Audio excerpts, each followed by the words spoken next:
Sa ngalan ng Ama, ng Anak, ng Diyos Espiritu Santo. Amen. Ama, maraming salamat po sa umagang ito at muli pong nagkati po ng iyong mga anak. Nawa po, gabayan mo po kami ng kapayapaan sa aming pagdiriwang na ito. At nawa po magkaisa po ang bawat isa sa amin sa isinusulong na bawang kapalonggang movement ng aming mga kandidato. Maraming salamat po. Hinihiling po namin ang lahat sa pangalan ni Jesus na siya ng kakilang tagapagligtas sa amin. Sa ngalan ng Ama, ng Anak, ng Espiritu Santo. Maraming salamat po, Ma'am Villarasa. Ayan, syempre, gusto ko munang tingnan ang energy ng mga taga-barangay Umang. Hep, hep! Hep, hep! Alright, talaga naman. Nasaan ang mga taga-purok-uno? Yes, palakpakan naman. Ang daming taga-purok-uno. Nasaan ang mga taga-purok-dos? Ay, bakit yung isa? Ano po ang dos? Okay. Alright.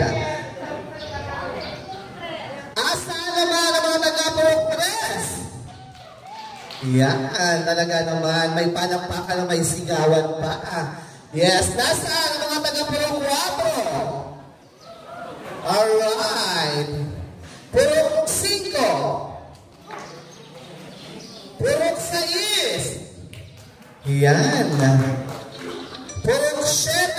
Meron pa ba? Ayun, meron pa din. Sama-sama sila doon. Alright. Ano po? Alright. Yes. At syempre, ang Bawang Kapalongga Movement po ay ang grupo at po na naglalayon syempre na maiangat ang antas ng kabuhayan dito sa ating bayan. Siyempre, ano po, pagka ang ating namumuno sa atin ay magaling, maayos, at talaga namang inaalam kung ano ang pangangailangan ng kanyang mga nasasakupan, eh talaga namang sabay-sabay tayo aasenso. Dahil alam naman natin lahat na ang kahirapan ngayong mga panahon na ito ay ramdam na ramdam natin dito sa bayan ng Kapalongga. Dahil tayo mismo ay nakakaranas na hindi pansinin at hindi puntahan ng namumuno. Kaya naman na ito po ang matapat, tayo ay dinadalaw at muli. Hindi lang naman isang beses, paulit-ulit tayong kinukumusta ng mga tao pong aming kasama ngayong hapong ito. Ay ngayong umagang ito, maga pa pala. Alright, yes, syempre, hindi na natin matatagalin pa. Po, ibibigay ko na rin ang mikropono para kumustahin tayo at syempre, para pakinggan ang kanyang mensahe dito sa Barangay Umang. Palakpakan po natin ang Konsehal John Enero.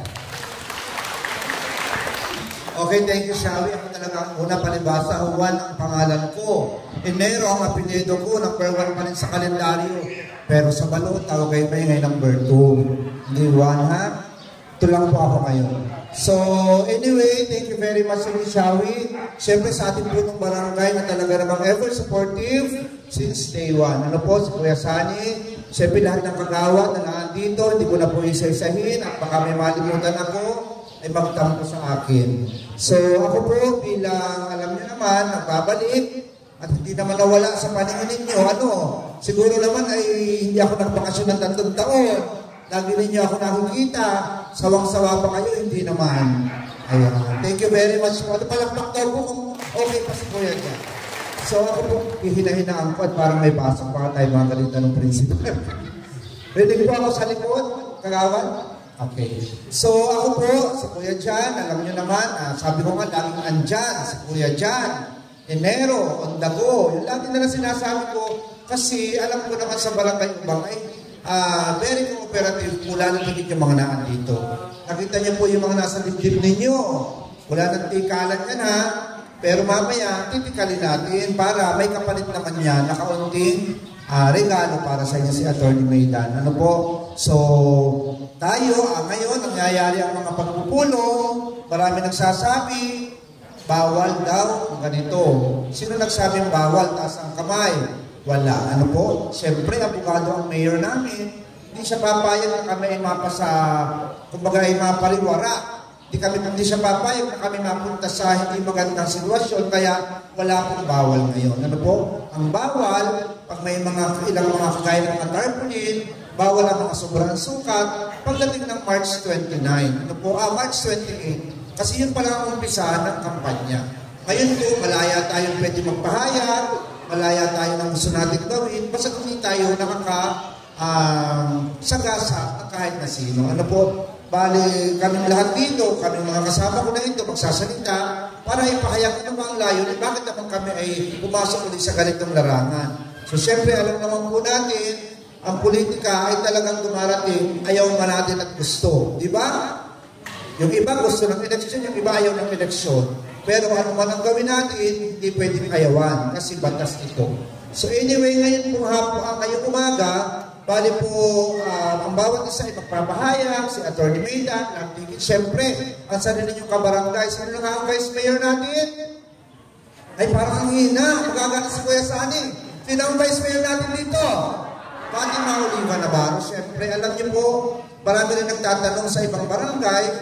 Siyempre, ako ay dating Vice Mayor.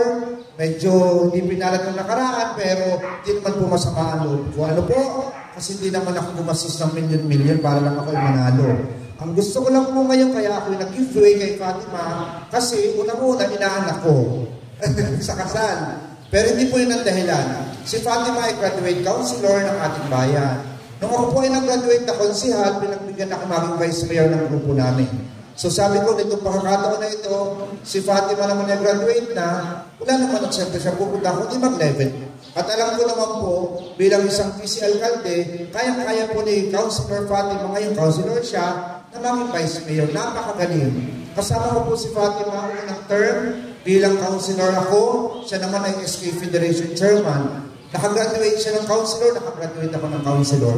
So sabi ko nga, hinong sa panahon, napakagaling na bata, matalino, at talagang mamaya maririnig ninyo ano yung layunin niya kung bakit gusto niya maging vice mayor. So kung ako pinagtiwalaan po ninyo noon, lalo na si Councilor, si Vice Mayor Fatima, pagtiwalaan po natin ngayon. Kasi sino ang tutulong sa inyo? Sarili ninyong kabarangay. Diba? Palakpakan naman, Vice Mayor Fatima ng barangay. Siyempre, bibigyan natin si Fatima ng kapartner sa munisipyo. Ano? Sino ang nakapunta na uli sa munisipyo? Kayo may pauli-uli. Sino mo mga napilin kayo? Ako po sa totoo lang, nung ako ay nagbaba, parang tatlong beses na lang uli ako nakabalik. Naligaw na nga ako sa loob. Nung nagpunta ako, nagbayad ako ng tax. Pero sabi ko, malapit na ang panahon. Ano? Makakauli-uli na tayo. Yehey! Okay, so, bakit naman di po kami nahihiya na ipagkalandakan yung dalawang yan? Si Fatima, ni Atty. Maydan, may quality, may talino, at lalo kita lang niyo po, kaya kami po ulit-ulit sa mga barangay. Nung isang buwan, nakarang buwan, ang dami na po namin napuntahan. Ramdam na po namin ang pagtanggap kay Atty. Mayor Galado. Kaya sabi ko, sana no, magtuloy-tuloy. At kayo po mga taga-barangay ba, lalo din po, hindi lamang kayo, ang bawat pamilya, ang kapitbahay, ang kaibigan, ang kamag-anak, lamang sa ubang, ganyan po natin para sa damang landas. Kaya nga, bakong kapalang kami nagsabi daw, ba't naman daw baba, hindi naman daw nadapa. Sabi ko, ibig sabihin lang, mas maghahanap pa tayo ng mas tayo ay mamubuhay ng maayos, hindi tayo yung naghihirap. Talagang ipaparamdam si Atty. Maydan ang gusto talaga niya, ang bawat isa, ang bawat pamilya ay magkaroon ng magandang kabuhayan. Ano po, kaya hindi lang tayo talaga maghihintay lagi ng ayuda. Sabi nga daw, naas na lang daw tayo sa ayuda. Kasi bakit? Dahil mahirap tayo. Di ba nga? Yun, kung wala tayong trabaho, ang hirap. Kung wala tayong business, ang hirap. Pero dapat maramdaman. Kaya nga napabalitaan natin, sino ang nagbabasa ng Facebook, sino ang nakikinig ng radyo, pinangangalandakan ng first class municipality. Maganda yun, tama, first class, kasi malaki ang income. Pero dapat, ang malaking income, nabalik sa taong bayan. Baka po, Ate Norma, alam mo yan, taga-munisipyo ka, dapat kung ano yung income ng munisipyo, ibinabalik sa taong bayan. Servisyo. Basic services, education, health, agriculture, food, and security. Pero anong mangyayari? Nabalik sa mga gandang gusali. Sino nakikinabang doon, hindi natin alam kung sino. Kayo na ang humusga. So wala tayong sasabihin masama kasi lahat naman ay may mga gustong mangyari. Pero anyway, sa pagkakataong ito, ako po bilang magiging konsihal, ano po, malapit na, sa atin naman na, ay talagang tututukan ko ang napakaganda ng ating bayan. Yan, palapakan po natin ang ating pinakamaganda, ang Atty. May Hanggalan. Di ba ang ganda, ano pag-isip mo yun ang makikita mo? Pagtalikod, pagmunat mo, ay ang ganda. Hindi nakakasawa ako, ano? Abogado na, ipagtatanggol kayo.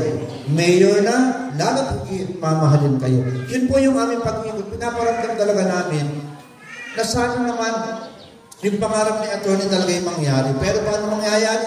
Pag tayo ay nakapwesto. Siyempre, kaya sana po yung aming, although sa ubat, kami po dito ay, kumbaga ay walang katakot-takot kasi lagi naman kami panalo. Kaya lang, nung nakaraan ay medyo hindi pa rin ganun kalaki. Pero yung mga unang-una, ang laki talaga ng ibinibigay. Ano?